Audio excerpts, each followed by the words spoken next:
Hi, this is Martin, and today I'd like to just talk about a couple of different products. Some of them are very small, and there's obviously one that's going to be much different. But it's all different things that have come into our life recently and just kind of interesting. The first one is something called a pocket hose copper bullet. Let me explain. My wife and I have had the most disastrous luck in selecting simple outdoor hoses to either water the plants or kind of clean off our deck. Virtually every one of them are usable, but they ultimately leak at various parts of the hose length. They also weigh a ton to either pull out or to bring back, and that we have pretty large size hoses. What's interesting is that they do not last. So we once again came up with the fact that we had to do something. So we were intrigued with TV commercials, more in the early spring period, of a product called the Pocket Hose Copper Bullet. We were about ready to ditch the most recent hoses that didn't work and look for an alternative.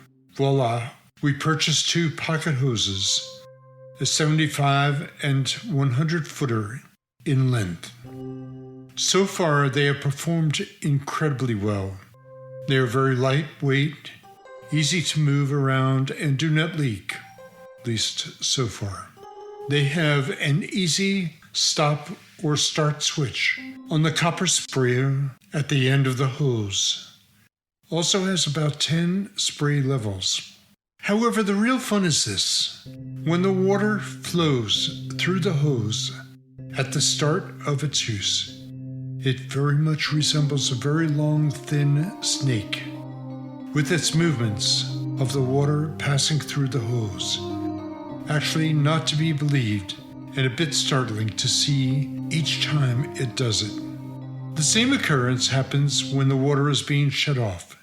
It returns to a circular position, but not before seeing all the water movements disappear inside the hose as it is shut down. A real fun experience that every time we use it, we're like, wow, this is really different.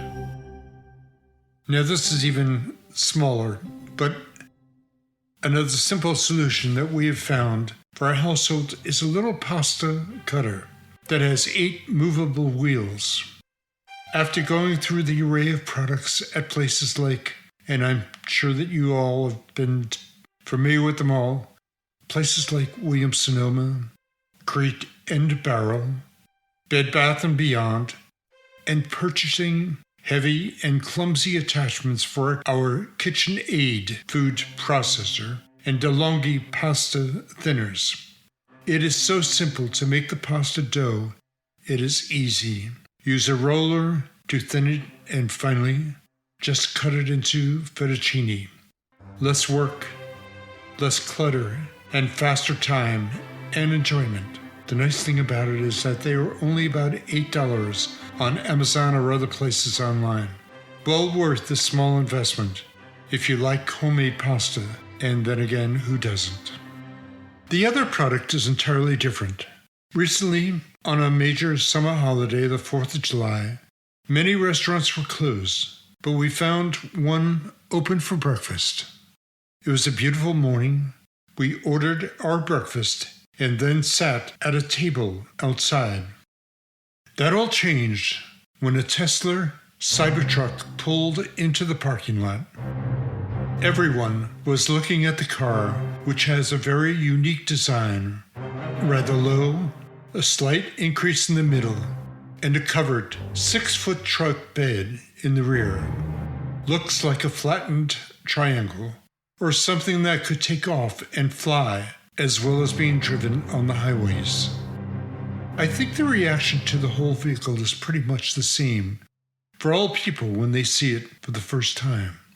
It is a head-turner, and the exterior is very angular. It is a new car, but people in California have had more chances to see it as more of these vehicles are sold in California. Back east, we are just starting to get used to it. My son, who lives in San Diego, has seen many of them. So when I mentioned the car, that was no allure for him. It was more like, oh yeah, I've seen lots of them.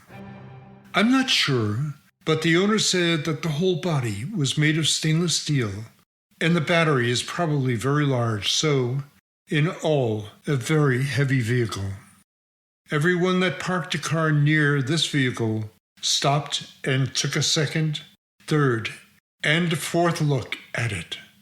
Many took photos of the vehicle. Some didn't know what to make of it because I don't think there are any markings on it. Others were wondering where the front lights were, as they were nowhere to be found until you go all the way down to the bottom of the front. There are LED lights, and Tesla's intent was not to be too intrusive, like headlights on other trucks. The body was all silver, and the Cybertruck is just starting to go on sale in early 2024. I think there are only about 3,800 in the United States presently, so a little rare. When a couple finished taking pictures of it, they approached the small restaurant. I pointed to the gentleman that was with us and said, "That's his car." They didn't believe me, but they said, "Really?" It was then that we found out who the owner was. He was a youngish dad who was sitting outside the restaurant having breakfast with his young daughter and their 8-month-old pug by the name of Sky. He relished the attention everyone was giving to the car, and he was able to point out what made it so different. It turns out he was well ahead of the curve in that he ordered the car in 2019, 5 years ago, when it was first announced that Tesla would be producing a Cybertruck. A long wait, but wow, what a special car.